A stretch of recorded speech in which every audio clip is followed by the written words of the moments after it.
દુનિયાના બૂસ મારવાના બંધ કરી દો એટલે ભગવાન તમને ઊંચા જ કરાવે. ઊંચા નીચા જેવું કાંઈ છે જ નહીં. આ તો અત્યારે બધા મનાણા છે, એમે આમ ને. કૃષ્ણ પરમાત્મા બાપુ મથુરાની જેલમાં જન્મ થયો ને, પછી વસુદેવજી ગોકુળમાં મૂકવા ગયા કંસની બીકે. કોઈ આવકાર ન આપ્યો. અહીંયા નહીં. એ તો અત્યારે બધા પુણ્યમું ફરે. તેથી એક બાપુ નંદ બાવા આહિર નો દીકરો બાપુ એને કીધું કે ભાઈ આવો, હવે જે ઠાકર કરે એ સાચું.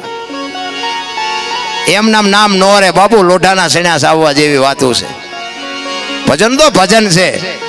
એક ગોળ બંગાળનો રાજા ગોપીચંદ ને 92 લાખ માળવાનો ધણી ગોપીચંદ બાપુ નાવા બેઠો ને એને ખબર નહોતી અડધી કલાક પછી મારે બાવો થવાનો છે.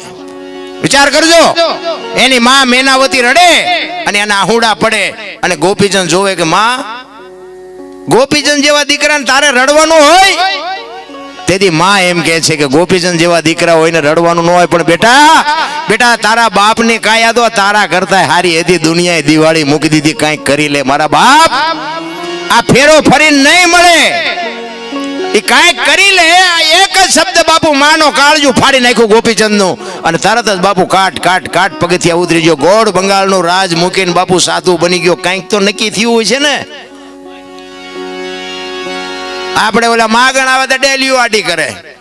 હવે શું તમે ગોપીચંદ થવાના હતા?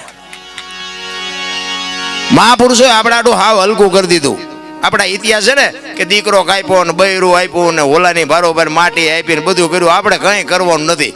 મેં કીધું એમ કોકના જો બૂસ મારવાનું બંધ કરી દીધું, દીકરા જ કાપ્યા છે, કાંઈ કરવાનું નથી.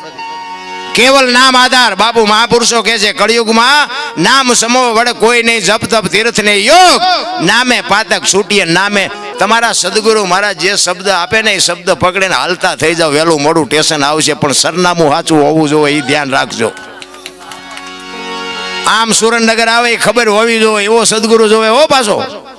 આ તો આ સંતો બેટા બાપુ ભૂલ થતી હોય માફ કરજો, હું તો આનંદ જ કરાવવાનો છું. અમુક તમે જોવો તો આખા કપાળ રહી ગયા હોય, ટીશન સુધી ડેર ખા હોય, આપણે હાલા જતા હોય હાથ કરે ભગત ખડા રે તેરા બેડા પાર કીધું. તમે રોટલા આટું મંડિયું ઠેકો, શું બેડા પાર કરો? એ સરનામું હાસું ન દે. એવા કોઈ સમર્થ બાપુ સંતનો શેડો જ્યારે અડી જાય ત્યારે બાપુ નરમાંથી નારાયણ થઈ જવાય. એ સંતની કૃપા હોય તો થાય, બાકી પતે બતે નહીં.